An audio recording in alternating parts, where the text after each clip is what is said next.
He's here. He's here. Now, in a random student media building, deep in the bowels of the recording studio, under the wooden plaster of a marked building, we once again make contact with our lead analyst, Scott Harris.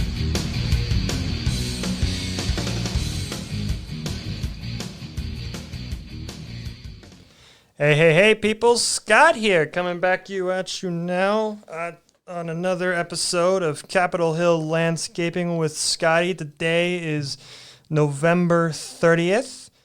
Tomorrow's December. The final month of 2022 is upon us, and a lot's happened since the midterms, so let's get started with probably one of the most bizarre stories I have heard or witnessed in quite some time, honestly. Now, if you don't know, Kanye West met with Trump recently at Mar-a-Lago. What's interesting is that his entourage that accompanied him was none other but Milo Yiannopoulos. Yiannopoulos? His acronym name that he came up with himself. And Nick Fuentes. Two very, very interesting characters. So the three of them met with Trump at the Mar-a-Lago Resort Hotel, Trump's personal and current residence. And some very interesting words were reportedly exchanged during this dinner. We have a quote from Trump coming from his Truth Social app. Donald Trump tweets, or I guess truths, quote, "So I help a seriously troubled man who just happens to be black, yay, parentheses, Kanye West, parentheses, who has been decimated in his business and virtually everything else, and who has always been who has always been good to me, by allowing his request for a meeting at Mar-a-Lago alone, so that I can give him very much needed advice. He shows up with three people, two of which I didn't know, and the other, a political person who I haven't seen in years. I told him, don't run for office, a total waste of time, can't win, fake news, went crazy, is what Trump said on Truth Social. Now, Kanye, in a now deleted video on his Twitter, but luckily news articles were able to pick up the pieces from it still before Kanye deleted it. I don't know why specifically, he just did. Quote, Kanye says, quote, when Trump started basically screaming at me at the table, telling me I was going to lose, I mean, has that ever worked for anyone in history? I'm like, hold on, Trump. You're talking to Ye. So Trump is basically saying, oh, I basically politely said, hey, don't run. And Kanye is basically saying, oh, he screamed at me, basically. Obviously, this is hearsay. There's no video evidence or no other accounts that I've seen so far to kind of back any of this up. So, I guess believe who you want to believe.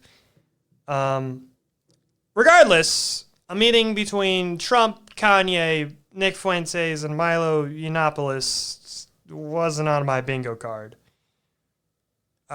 Still more to come. I guess I should mention who are Milo and Nick. Well, Milo I say was because he's irrelevant. He's been irrelevant for years and years. Was a British political commentator who is now Kanye's campaign manager for his 2024 presidential campaign. If you don't remember, Kanye ran in 2020. His campaign was like 2 or 3 months before Election Day, and he garnered like 60,000 votes across the country, mainly in Tennessee of all places. Anyways, Milo, an ex-editor at Breitbart, and also a, quote, ex-gay man, Milo has been accused for advocating for pedophilia in a resurfaced clip. He quit Breitbart and lost his speaking spot at CPAC, the Conservative Political Action Conference. Basically, when that video surfaced, his career went down and he basically lost everything and is now, well, he was irrelevant. He was very prominent in like 2015, 2016, and 2017, and then like I heard nothing about him like after the video but the thing is, the video resurfaced in like 2019, and like he fell off kind of before that in terms of relevancy, and now he's Kanye's campaign manager. So I don't know how that's gonna work or look or whatever. And then Nick Fuentes is the host of America First. He's a self-identified incel, involuntary celibate, involuntary celibate. It's the reverse. It's basically, how do I explain this good for viewers? So it's the opposite of being celibate, which is to choose a life of no sex, basically. Involuntary celibate is basically someone who doesn't or can't even get a date, basically. But he's a self-identified incel, and he's now Kanye's communication lead or expert. He has access to his Twitter account even. Nick Fuentes, he attended January 6th. He also attended Charlottesville back in 2018. He was banned off of YouTube in 2020. He's the host of AFPAC, which is America First Political Action Conference, to rival CPAC. He's very, in terms of his relevancy, he's maintained in sort of within what it would be his sphere, because there's people who blindly worship and follow him, obviously, like everybody, every political figure or whatever, or just every popular person in general has their own ride or die core fan base that will never desert them no matter what they say or whatnot. But in terms of what his associated circle would be, or the people you think would like him, don't like him, and he's pretty hated within his own sphere, i.e. the far right. He's basically hated within. He's hated within the far right, and he's just despised. Funnily enough, I remember hearing this clip a while back, but this clip was played on national television on Jimmy Kimmel, actually, of all places. His infamous, really, one of the most interesting things he said, because he's a very, he's a Holocaust denier. He wants a Catholic theocracy state, basically, like a totalitarian state. He's a very perplexing individual. Like, I can't really describe him into words. You would have to basically do like a deep dive or go down his rabbit hole anyway, if you want to, because he's such an oddball of a character. His most famous quote that he gets is, he said once on stream, "Having sex with women is gay." That's an actual quote from him. He's very odd. I don't understand this man at all. And that quote was played last night on Jimmy Kimmel, or 2 nights ago, I should say, all over national television. And now he is in charge of Kanye's Twitter, or at least has access to it. Anyway, quite the interesting trifecta of characters, if anything. I don't understand. I don't see exactly where this is going. How is it gonna end up? All I know is that the fallout from this meeting, whether you believe who said what or what, it doesn't matter, because basically all of Trump's enemies has like massive amounts of ammunition they can use against him now. Why? Well, he met with Nick Fuentes. Regardless, Kanye said Trump's called Nick Fuentes impressive.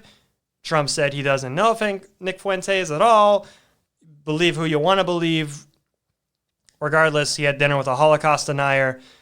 So, obviously, everyone who hates Trump is going to use that against him, and it's tanking his numbers even more. Well, I shouldn't say tanking. His numbers were already tanking. This is basically salt on the wound on the whatever Trump campaign that has barely started, that was announced 15 days ago. If anything, this dinner, say, let's put this out in a hypothetical situation, I would not doubt for a single second, say Trump and DeSantis are debating for the primary. DeSantis brings this up as a negative criticism against Trump. Like, I do not doubt that for a second, that he would not use this dinner. No matter what they even talked about or who wasn't, I should say who was involved, whatever they talked about or what was the interaction, it doesn't matter. It's just kind of a guilt by association, and the moderate wing of the Republican Party basically has further ammunition to try to dump Trump, per se. No matter what, everybody lost from this meeting. Like, it's down the toilet, honestly, for everybody. Now, I want to talk about the perplexing notion of the Yeezy 2024 campaign, the Kanye tickets to the presidency. It's off to a rocky start.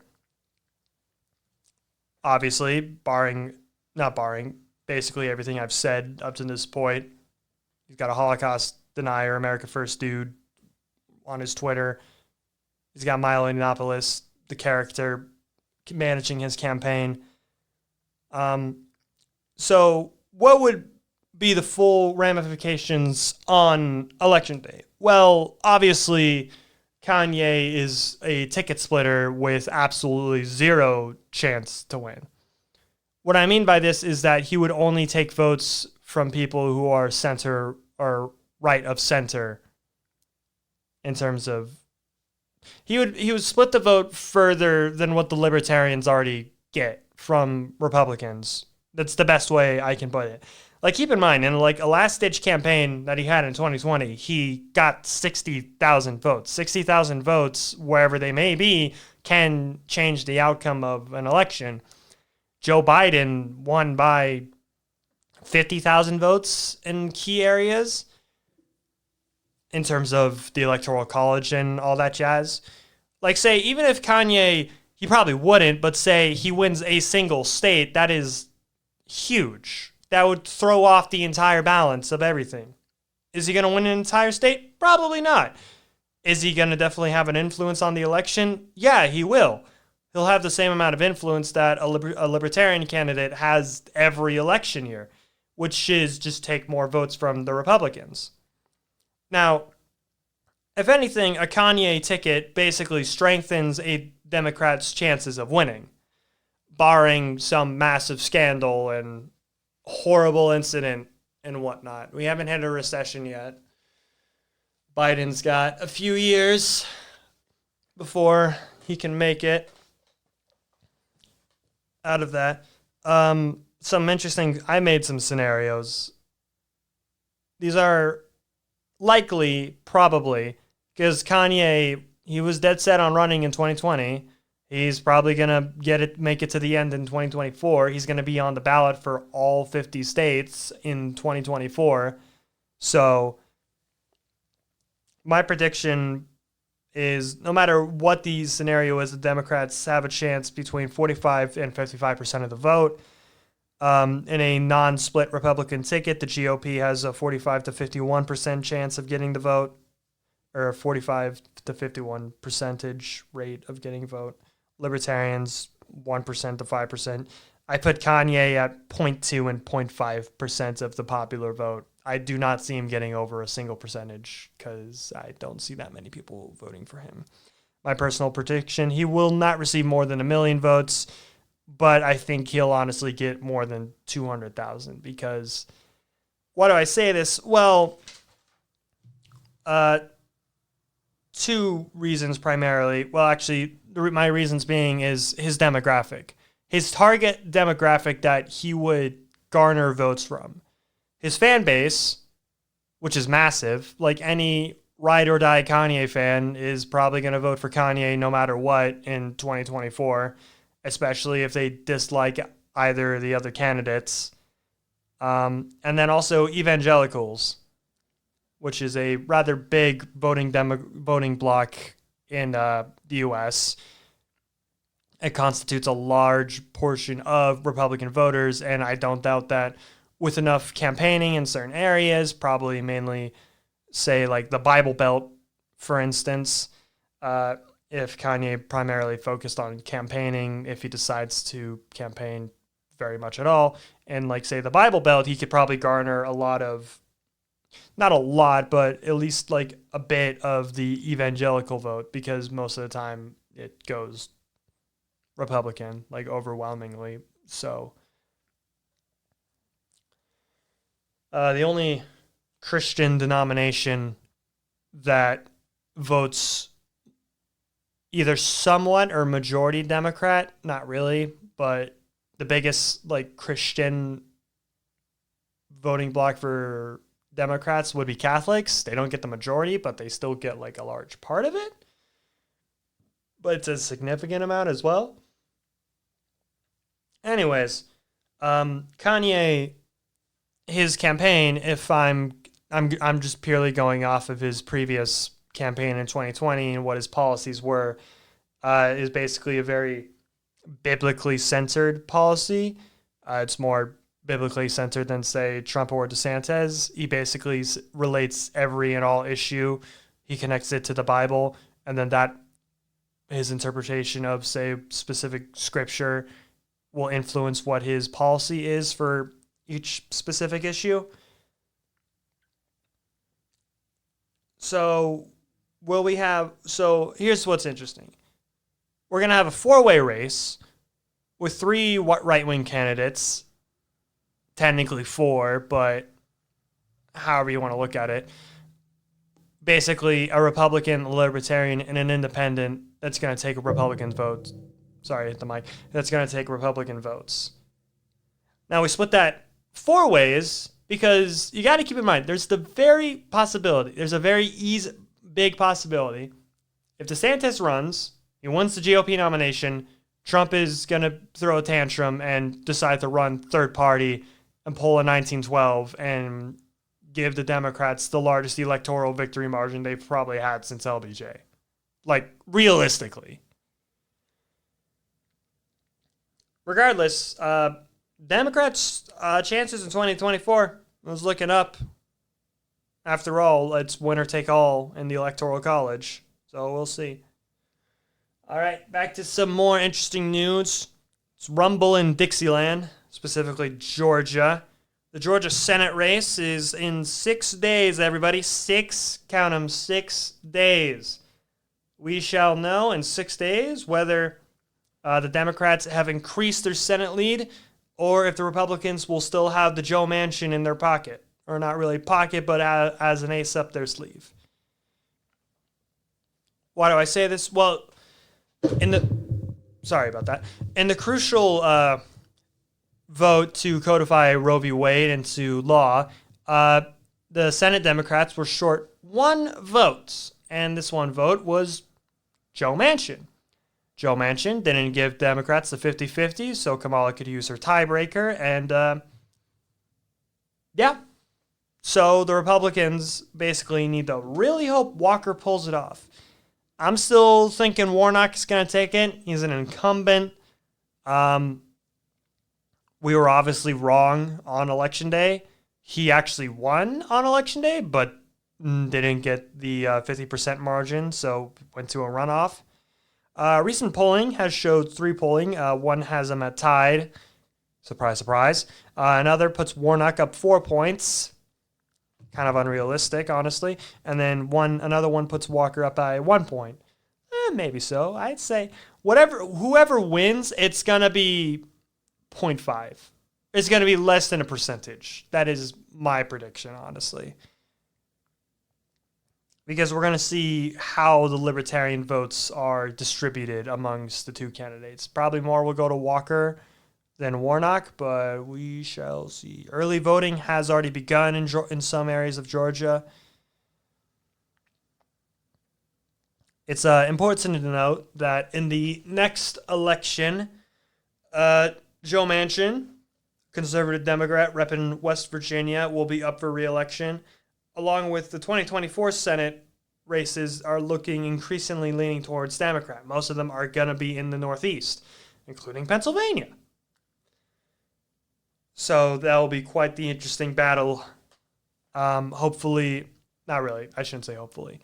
For Republicans, they should be hoping to actually, win the Senate. They didn't at all. So they basically get another do-over. It's very early to call, after all. We just had an election. But speaking of those election results, as I mentioned on the last show, the House has been, I believe I called it or said Republicans took the House, in which they have control of the House now, or they're going to anyway. However, House Minority Leader Kevin McCarthy does not have the necessary votes to become the Speaker of the House. You need 218. He's short. The projected 222 majority can't afford to lose 5 votes for the Speaker. 5 Republican House representatives have said they will not vote for McCarthy. Matt Gaetz of Florida, Ralph Norman of South Carolina, Andy Biggs of Arizona, Bob Good of Virginia, and Matt Rosendale of Montana. The 5 are rejecting McCarthy.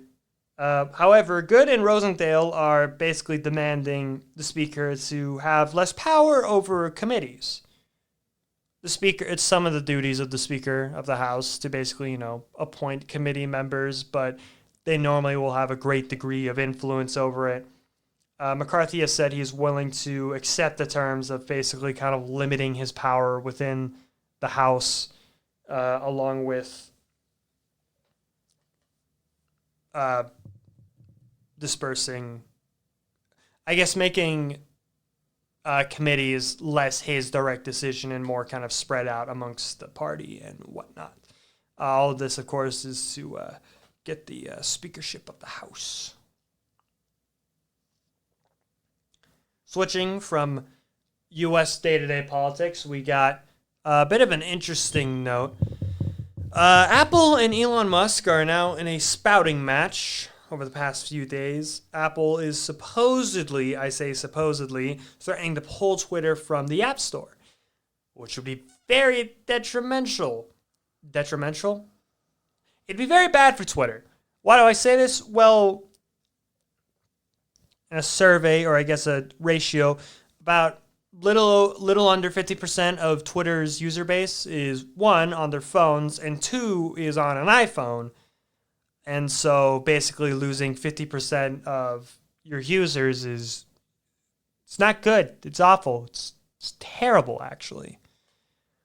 The issues seem to apparently, I've just read from kind of anecdotal evidence, of course, and other news sites saying that the issue is stemming from the Apple's 30% of the cut policy. Now, Apple, you get an app on the App Store, whatever money you make, 30% of it goes to Apple because it's like seen as, their fee. We're hosting you on our platform, you're using our software, so we get a sweet 30% of the cut.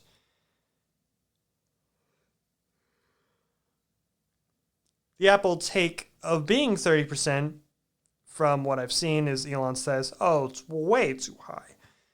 Now, you got to keep in mind, this is after Twitter has lost lots of advertisers.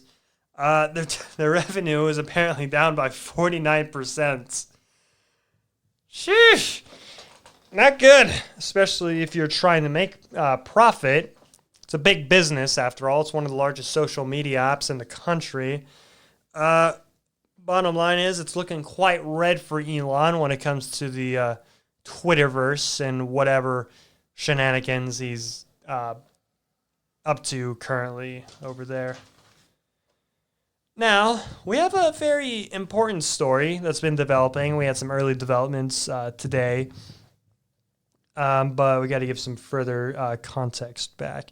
So about several months ago, there was a rail strike that seemed pretty imminent. If you don't know, a lot of goods, food, commercial goods are shipped by rail over the U.S., trains. I know, they still exist. Can you believe it? But there was a deal cut that prevented the strike. However, another strike is being threatened as there was a deal reached. However, it's not substantial to the workers, and it's only substantial to the union bosses. So now there appears to be a disconnect between the rail workers themselves and the leaders of the unions. Now, the Biden admin brokering a deal to make sure, the country basically doesn't shut down, is striking basically a quick end deal with the union bosses to make sure nothing shuts down at all. Surprise, surprise, actually very much surprising, Senator Marco Rubio of Florida has voiced his support for the rail workers, saying that he will basically vote no on any deal to come about. Now, why is this prominent? Well, you have to keep in mind, this is Senator Marco Rubio. He's a Republican. The Twitter leftists basically saw this as something completely out of left field. I saw today quite a bit of mocking of the so-called pro-union president that Biden is, and saying that he's basically being outclassed by Marco Rubio, who to the Twitter leftists seemed like the last person to come out and support the rail workers and union leaders. Now, this whole fiasco basically has damaged Biden's approval with the progressive and leftist wing of the Democrat Party, or just progressives and leftists in general. There's several accounts on Twitter you can check out that basically they track Biden from a leftist standpoint on issues and what he promised to do and what he has done and hasn't done. And they don't like him at all. Like, I see basically at least one or two things a day that say, yeah, Biden screwed up on this big time, and why did we vote for this guy? Stuff like that, Now, earlier today, the House of Representatives has passed the White House labor agreement that would force rail workers to accept it, while at the same time, the House of Representatives add a 7 days paid sick leave to the labor deal for the rail workers. Now, what's interesting is the Biden admin did not want to add any sick leave. The original deal came with 1 day of paid sick leave a year. Imagine that. And so the Biden administration says, we got to get this out as quickly as possible. Don't add anything that would be really good for these people. What are you talking about? We got to pass this quickly so we don't avoid a shutdown. It's not good optics. It doesn't make you look good. Saying that people can't get a week out of the year of paid sick leave. It's like, come on, man. Gosh. I guess since we're on the topic of progressives and leftists and the radical lefts, I guess I should. I want to talk about a concept, a very interesting concept of American politics. Now, this concept, it's known as the Big Tent. Now, the Big Tent is a reference to the tents of the parties. The U.S. being a duopoly of political parties, where we have a two-party system that seems to never break or falter at any given moment or time, except almost in the 90s with Perot, but that did not happen, unfortunately. The Big Tents are basically what all the parties cover. Who is underneath these parties and who will vote for these parties, no matter how far or extreme or how moderate or centrist they are. To give a good example, the most famous Big Tent was obviously the 1950s and 60s Democrats. The Democrat Party of Lyndon B. Johnson and John F. Kennedy.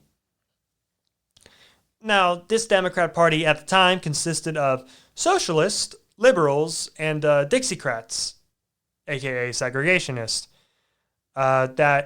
These three groups basically combined carried both Presidents Kennedy and Johnson in 60 and 64. Post-Civil Rights Act, however, the Dixiecrats being pre-alienated, since a lot of Northern Democrats voted in favor of the Civil Rights Act, basically turned to the Republicans, who were more culturally aligned with them. Am I saying directly supportive segregation? No, I'm talking more like traditional values and stuff like that. Kind of more of a religious and cultural sentiment in comparison to the North. Or say the Northern Democrats, I should be more specific. In 2022, however, the big tent, or not really the big super tent that it once was, is now more of a smaller one. Still pretty big. It covers a lot of people. But now we have the establishment is the vast majority, not the vast majority, but it's the majority within the Democrat Party, which is liberals and neoliberals. I'll touch on that in a minute. The progressives, who are leftists, socialists, they make up the minority in the party. They really only have a few senators, and then not too many House representatives. And then the dinos, conservative Democrats, think Manchin and whatnot. The dino, a very rare specimen, is very powerful, as it is easily has the most power, especially in a scenario where it's a 50-50 Senate, and they basically disagree with a vast majority of stuff that their party campaigns on and whatnot. Now, when I say Big Tent, well, think about it like this way. The coalition Biden put together to defeat Trump in 2020 consisted of basically people who are right-wing, because the Democrat Party, in terms of when you perfectly align all policy, is a right-wing party for just generally speaking. Basically, you have right-wing people and left-wing people working together to vote a right-wing president who's Reagan 6.0, basically. If you disagree, Biden is basically, assertion of America's global position and status, the largest defense budget in American history. He's maintained basically the same immigration policies, even from the Trump administration. Very famously quoted saying nothing will fundamentally change. And amongst the Twitter leftists, basically Biden is Diet Trump, is basically their take on who Biden is as a president. Biden has had some, in terms of what the leftists agree with, some good things done. However, he's kind of gone out and saying, like, post midterms, we're not going to be able to make abortion legal. We're probably not going to get student loan debt cancellation through because we're dealing with court cases and stuff like that. We've freed nonviolent drug offenders. However, we actually didn't, because a lot of the people and our wording basically said, if they have a secondary charge, they still have to serve, which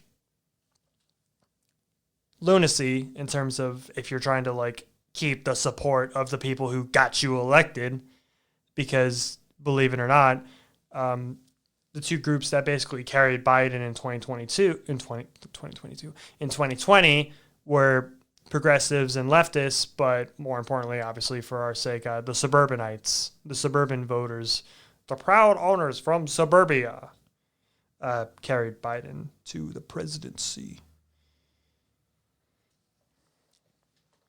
And now, when I mentioned earlier Biden being a right-wing president, well, there's a very famous adage I've heard, is that the Republicans of today are the Democrats of 10 years ago. Now, this adage, when you fully look at it, is it makes a lot of sense, honestly. Hillary Clinton's a great example. She didn't support gay marriage until 2013. And Barack Obama didn't support gay marriage until his reelection in 2012. I guess, just to give an example. Also, both the Democrats and Republicans are in favor of promoting the U.S.'s global power projection and dominance over the world, basically. I guess a little brief break from politics. Now some excitement, some patriotism. USA, USA, USA. The USA has advanced to the knockout round of the World Cup and will play the Dutch later this week, on December 3rd, 7 a.m. if you're on the West Coast. Woo! You have to get up at 6. USA had a pretty good record. I say good for, I guess, I don't know, football standards. I'm not an expert on the sport, obviously. Getting a draw with Wales and they didn't win, but it was basically an upset draw against England, which is one of the best teams in the world. And then a 0-1 score against Iran. Very good games. England has also advanced to the next round, but will probably not play the U.S., depending on who advances and whatnots. Because, say, the English have to beat the French. I say beat. Obviously, anything could happen. This is sports we're talking about. Their upsets are common. Saudi Arabia beat Argentina. They beat Messi. Now every player in Saudi Arabia, every player from the Saudi Arabia national team is getting a Rolls Royce and a national holiday. Go them. However, if the U.S. beats the Netherlands, the U.S. then has to play Argentina. Like I said, Argentina, one of the best teams in the world. However, we did get an upset with England, so anything is possible. I wouldn't doubt if they couldn't do it, but hey, we'll see. Now, I bring up the World Cup. One, big news. It's an event. Happens every 4 years. It's happening in the winter, which is awesome. It was great to watch the football games during Thanksgiving break. But I mention it because the U.S.'s current victory, or I guess draw win, has basically created a sense of patriotism and unity that has not been seen for many, many years. Specifically, the game with England saw many otherwise anti-U.S. people and or Twitter accounts basically fully support the U.S. during the World Cup. I don't know. It's a very interesting reigniting of patriotism that's not really commonly seen, specifically on online spaces. Like many people, many famous and prominent accounts were basically clowning the English after we drawed with them during the World Cup game. So yeah, next game, December 3rd, against the Dutch. Van de Misch, yeah. I think that's Dutch. No, that's not Dutch. I need to learn some Dutch words. Anywho, back to some dystopian news. Now, I say dystopian because it's very it's not nice. It's not good. So, if you don't know, China, the People's Republic of China, has had a zero COVID policy since who knows when, forever. They started reporting 0 cases a day. I want to say in the midpoint of 2020. However, the zero COVID policy has caused mass unrest amongst the population. People are furious. The extreme lockdowns and measures has caused basically state-enforced homelessness and quarantine across the entire country. China has been building quarantine camps that can host hundreds of thousands of people on major highways. And China has also cracked down on the protest via restricting communication. Apple, the company I mentioned earlier, who's in a bit of a spat with Elon Musk, Apple has blocked the airdrop filter from Chinese iPhone users. It's this basically China has been basically blocked any form of communication amongst protesters, and so they were using airdrop to send information everywhere, because I could be wrong, but I believe you can airdrop 30, 20, 15 feet away or something along those lines.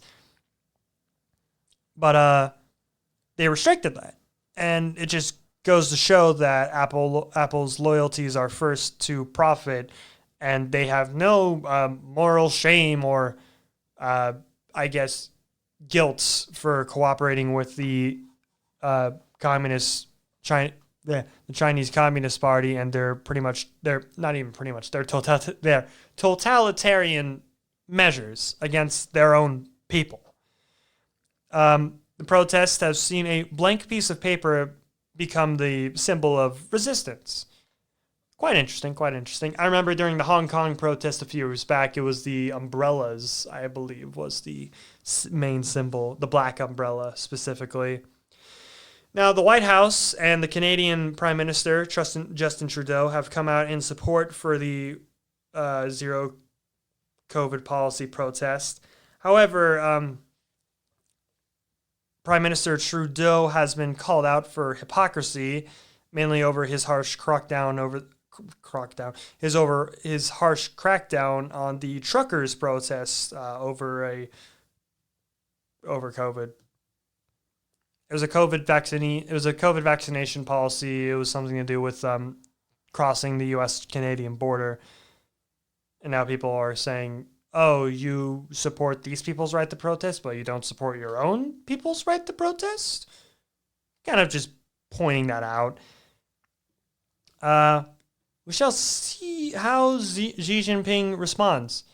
It's actually interesting. So Xi Jinping is in his third term as leader of China, which has not happened since Mao Zedong. He's basically made it so, he can be president for life. But we shall see. If these protests continue to grow and grow, could the communists lose the mandate of heaven? That is very much a history reference, if you know. I guess I'll explain that a little bit. So, mandate of heaven is basically the religious justification for a Chinese dynasty to rule over China. And if a dynasty fell, then it was said, oh, well, they have lost the mandate of heaven. And people will say or joke about how, oh, we're currently in the Mao dynasty, like how we were in the Chiang Kai-shek dynasty or the Republic dynasty or stuff along those lines. That's going to be all for today. Thank you so much for tuning in. Check out our other programming and live shows. This has been Capitol Hill Landscaping with Scotty. Thank you so much for listening, and I will see you all next time. Have a good one.